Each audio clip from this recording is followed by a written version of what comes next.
Have you ever seen someone call a disabled person inspirational just for existing? That's what we call inspiration porn. And I'll tell you a little bit of the history of where that came from. And it's time we talk about it. It's been talked about throughout the internet. You might have heard pieces here and there, uh, but it has been talked about. I haven't talked about it here because I don't know. I've been busy with other things, with resources for all of you, and with other tips and ideas. So, inspiration porn was not on my radar, but it's been coming up more and more. So let's talk about it, you and I. So inspiration porn. Where did that phrase come from? Who invented it? And this is from a teacher. Her name is Stella Young, and she's a teacher. She uses a wheelchair. She has difficulty with her limbs, and she's a little bit smaller than I am, but you get the picture. So she gave a very good TED talk, which I will connect to this video in the description box so you can look at it. So Stella, with your permission, I also want to tell a story that you brought to your parents when you came home from school. So, so with all respect to you, it was a great TED talk. So, uh, you know, when people are used as objects, to make someone else feel better about their life is a little bizarre. It- I think that you should only compare yourself to yourself, and able-bodied people should only compare themselves to themselves, not to anybody else.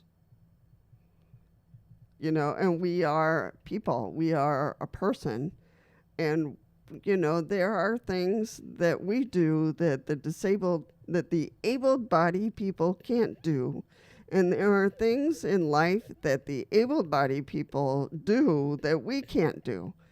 But we're going about our lives in a pretty normal way. We just do different, we use different tools, and we approach life in a different way. Sometimes we have to go around things, sometimes we have to, do it differently, but we get there. We do it slower maybe, but we get there. But we sleep, we eat, we go to school, we work, we help out at home, we raise kids, we do all the normal things that able-bodied people do. So there's no reason to use us to lift them up. So, and to that point, I want to tell a cute little story that Stella shared at her TED Talk. She came home from school and she said to her parents very excitedly, "The school's going to give me an award." And her parents turned around and looked at her and they said, "Oh, that's very nice, Stella, but you haven't done anything," which was very true. Stella was just going about her life, going to school like everybody else, and all of a sudden the school felt so inspired and admiring her they were going to give her an award. so, so I'm sure the conversation went beyond that, but I love that story from Stella, that it really puts it in perspective in terms of if somebody's going to give you an award, that it be for something you did, not for being who you are. Just do something. so so why is it harmful? It just doesn't make sense, folks. Dehumanizes disabled people, turning us into feel good props. you know. We don't do that to able-bodied people. Creates unrealistic expectations. You know, if they can do it, why can't you? You know, so, or, you know, it's the famous one that shows up once in a while. What's your excuse? You know, and they show a disabled person playing tennis, and then they show another able-bodied person, you know, sitting there crying or whatever. So it's, it's getting a little ridiculous. So I think that together we need to talk about this so that you're prepared. If you're a new wheelchair user, that you are prepared for people who are going to say things, really weird things like, you're such an inspiration, I admire you. It's like, why? I'm doing life just like you are. So just differently, but we're doing life. You know, so there's no reason to raise us up so high. So we really got to shift the focus back to reality in terms of they're people, they do their lives. We're people, we do our lives, you know. So, you know, what respect looks like instead. What does it look like? So treat disabled people as a whole person. You know, we're complex, yes, in some areas, but otherwise, we're just doing life in a different way, maybe. You know, celebrate achievements without trying, you know, to label, you know, stereotypes or, you know, oh, look at her, look at him, oh my goodness. No, we're just people. We're okay. Able-bodied people suffer just like we do, just maybe differently, maybe not as often as we do, but able-bodied people just do life just like we do. So that's something we have to keep that in mind, you know. You know, how, as a disabled person, how can I support able-bodied person, and how can an able-bodied person support me? You know, it's a two-way street. And instead of getting stuck in that label, wow, you're so inspiring just for being here. It's like, what? It's school. I have to come to school. I have to come to work. I like my job. Stop it already. Just treat me like a normal coworker. Treat me like your classmate. You know, when I was in school, I was in a technical school for 2 years, but I was taking my basic classes, and I needed to catch up on math because I grew up in a different country, and I was a little behind on some math, and I needed to take statistics and algebra and some other things, and they sent me to the lab to have a tutor to work with me and kind of push me forward so I could catch up. And my tutor had cerebral palsy, and he was in a wheelchair, a complex power wheelchair. Smartest guy on the block. He couldn't write, maybe. I would write out, you know, what he would tell me, but he knew exactly how to show me, you know. There was no problem with his thought process or his tutoring. He was a good teacher, and I learned a lot from him. At one point, one of my classmates, she fell down the stairs, unfortunately, and broke her ankle and was a little banged up. She was in a wheelchair, but she wanted to continue classes. So I committed to picking her up every day and taking her to school. And she was using just a regular medical wheelchair. And those are pretty heavy. They're about 40, 45 pounds each. So, and this one might have weighed a little bit more because she was a little on the heavy side. So, so we did it, and we were doing it every day, every week, every month.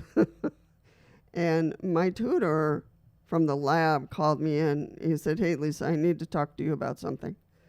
I see that your classmate is in a wheelchair. I see that you're bringing her every day, and I want to make sure you're picking up that wheelchair correctly so that you don't hurt yourself or your back." So, he was telling me verbally, keep your back straight. When you fold up that wheelchair, you turn around to put it in the car, keep your back straight. So he was teaching me, the best way he could to pick up that wheelchair and put it in the car. So, he was even concerned about, because, I'm not a big person, and this wheelchair was heavy duty. So he was concerned about the able-bodied person who had to help another person who had a temporary disability. So I was very grateful for that. So, we can teach each other things about life. It's a give and take. And truly, friends, we don't need pity. We don't need to be raised up to a high standard, to a poster, to cartoons. We don't need any of that. What we need is accessibility, respect, and equality. That's what we really need. But we don't need, the poor thing. I admire her so much. It's like, stop it. Stop it. It's like, just see me as a person. I'll see you as a person. We'll just work this out. I might look a little different because I'm seated, and I've said this before in my videos. They're standing, I'm seated, big deal. So, these points are important, folks, because it happens more times than not. It happens around us in our conversations when we're out there in the park, in the store, at our jobs or at church. People saying things like this, and it's important for us to say, wait, well, why do I inspire you? And have that honest conversation about what should be inspiring, in not using people with disabilities to raise up able-bodied people. It just doesn't make sense to me. But that's when we become the teacher. That's when we become a voice for the disabled community. Some of us don't want to. Some of us take it as a pretty big insult. But we need to hold back and say, now, wait a minute. Why do I inspire you? Explain that. And then get to the point where you can say, I don't need pity, and you're doing life, I'm doing life. We just do it a little different. You're standing, I'm sitting. I use a wheelchair. You use other tools. So really important to have that conversation so they snap out of the inspiration, the idea that we're, so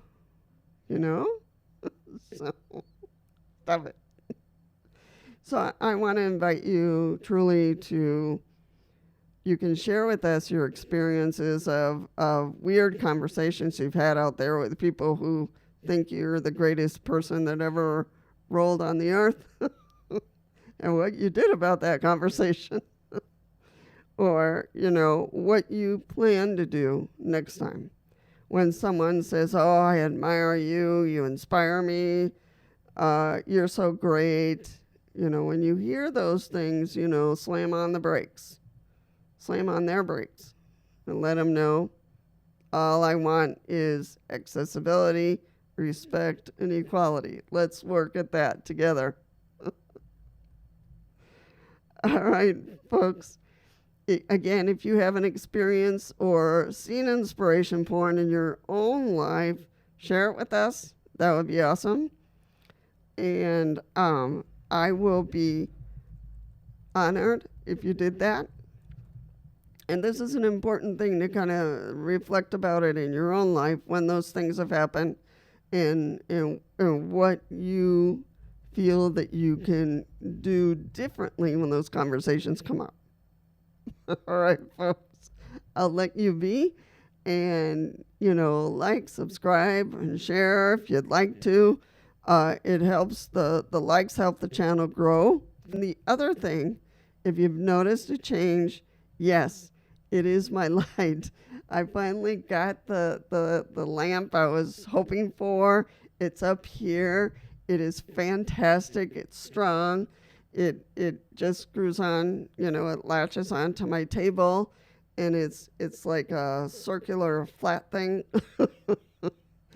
And I'll post a picture of that so you can see, but I think that you can see me better, and it's better lighting. I can change the strength. I can do all kinds of things with it. So I will keep on playing around until the light, looks pretty good. But let me know what you think right now today on the lighting, and if I need to improve it a little bit more. All right, folks, take care.